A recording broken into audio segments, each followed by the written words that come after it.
Hi everybody. Today I'm going to read Stinkalope Tex and the Poopapotamus. Totally gross. No, it's very fun. Let's go.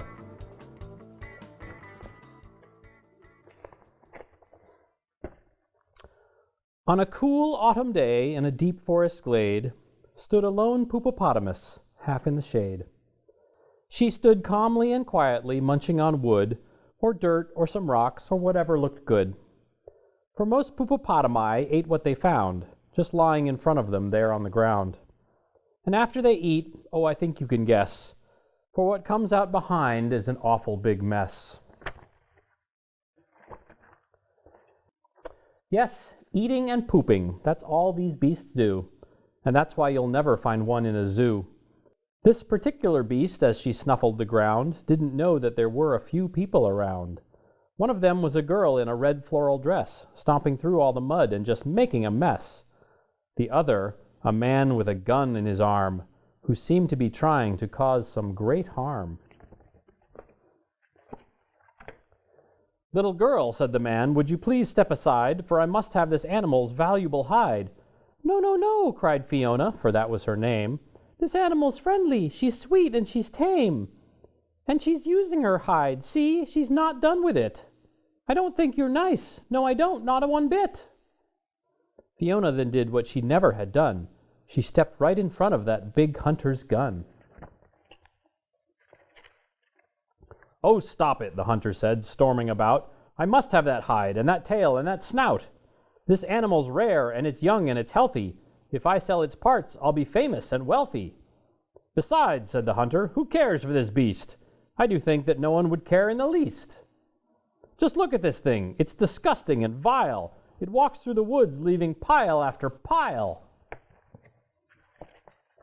"You know," said Fiona, "you won't like this meat. I've heard Poopapotami aren't good to eat."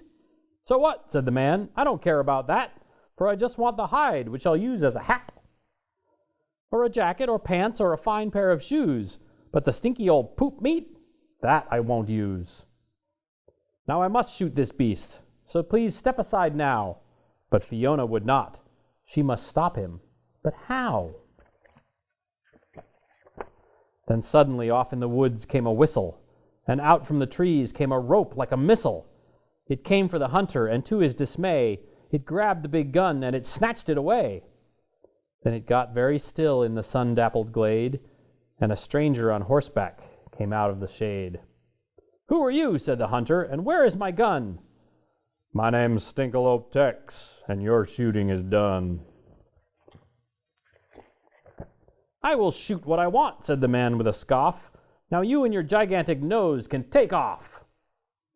"My nose is what brought me to you," Tex declared, "and don't try to be tougher than me. I'm not scared." Then the two men stood tall, and they grimaced and glared. Then they narrowed their eyes at each other and stared. It was just an ahem from Fiona that broke the uncomfortable silence between these two menfolk. And she said, "How on earth did you find us out here? Was it luck that you happened to be very near?" "Why, of course not," said Tex. "I was miles away, but the wind has been blowing from here all today, and I scent something wrong, so I came on the double, for I don't just smell stink, but I also smell trouble. So it seems to me now I arrived just in time, for to shoot this great animal would be a crime." "Now hold on," said the man. "This will bring a huge price." But Fiona stood tall, and she said, "You're not nice. She is calm, she has feelings, she's kind, and she's strong. You are hunting for sport, and I think that is wrong." "No one cares what you think," said the man. "Not at all. You're a child, you're weak, you're annoying and small. I'm a hunter, I hunt, it's the thing that I do, and I will not be stopped by a kid such as you." "Well, there's nothing to hunt," stated Tex. "Look around." Why, that big Poopapotamus couldn't be found. All around them in one giant brown smelly loop were just piles and piles and piles of poop. That's what smart Poopapotami often can do. They will eat and then poop till they're hidden from view. Then they quietly wander away through the trees, leaving nothing but acres of stink on the breeze. "That's disgusting," the hunter said. "I've had enough. I've seen way too much of this gross, smelly stuff." And he turned and he left with a glorp and a gloop as he pushed his way through all the mounds of brown poop. "You're the best," said Fiona. "I really must say, thank you greatly for shooing that hunter away. Now what," she continued, "to do with this mess? I'm not sure how to deal with this poop, I confess." "Poop is stinky and messy," said Tex, "to be sure. It is also the best kind of fertilizer.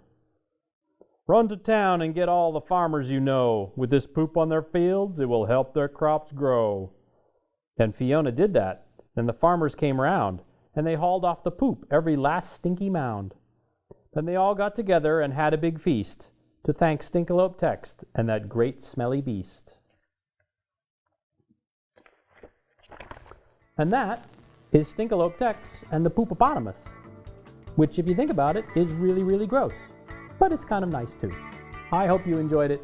I'll see you in the next video, whenever that is.